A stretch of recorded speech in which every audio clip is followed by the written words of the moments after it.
proposé, donc vous le regarderez sur le site, un exercice sur des retards, la loi du retard de train. Bon, c'est un prétexte, vous pouvez remplacer le retard de train par les erreurs de mesure quand vous mesurez des températures. Enfin, ce qu'il y a de bien avec les probabilités, c'est que vous changez le contexte, mais le modèle reste le même et du coup, vous pouvez faire une foule d'exercices. Donc moi, ce que je vous proposais, c'était en fait un prétexte pour bien mettre en place les notions d'échantillon et ce qu'on appelle un échantillon statistique, c'est-à-dire en fait, voilà le problème.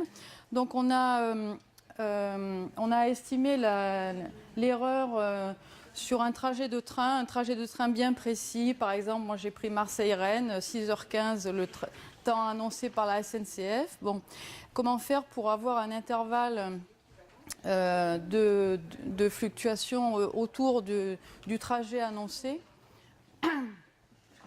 Donc, première chose, on peut faire l'hypothèse que la loi de l'horaire, enfin, ou du retard, ce qui revient au même, est une loi normale. Par exemple, de paramètres 10 pour l'espérance et puis 3 pour l'écart type. À ce moment-là, donc, si vous avez une moyenne de 10 et un écart type de 3, ben, donc avec la règle du double de l'écart type, vous avez sur un trajet un retard qui va être compris donc entre 10 moins 2 fois 3, 10 plus 2 fois 3, c'est-à-dire entre 4 minutes et 16 minutes, ce qui fait un écart considérable, 4 minutes, 16 minutes. Et puis, si vous appliquez le théorème central limite, qu'est-ce qu'il dit? Même si vous ne connaissez pas la loi du retard, si vous simplement vous posez comme hypothèse, raisonnable ou pas, que les retards sont indépendants d'un jour à l'autre, sur évidemment le même trajet, et que la loi du retard est la même, c'est-à-dire même espérance et même écart type, alors à ce moment-là, si vous prenez un échantillon de retard sur 100 jours, par exemple, vous appelez R1 la variable aléatoire retard le premier jour, R2 la variable aléatoire retard le deuxième jour, etc., jusqu'à R100. Quand vous calculez la moyenne du retard, donc le théorème central limite nous dit que quelle que soit la loi de chaque retard, si les retards sont indépendants et s'ils ont la même loi, alors le retard moyen suit une loi normale. Une loi normale dont les paramètres sont la même moyenne, c'est facile de le calculer, mais l'écart type, lui, il est divisé par racine de n. Autrement dit, si l'écart type est de 3 minutes pour un trajet, il est de 0,3 sur 100 trajets.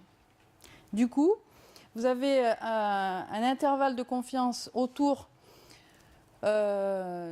du temps annoncé ou du retard 0. Vous avez donc un intervalle qui, du coup, au lieu d'être, combien j'avais dit, 10 moins,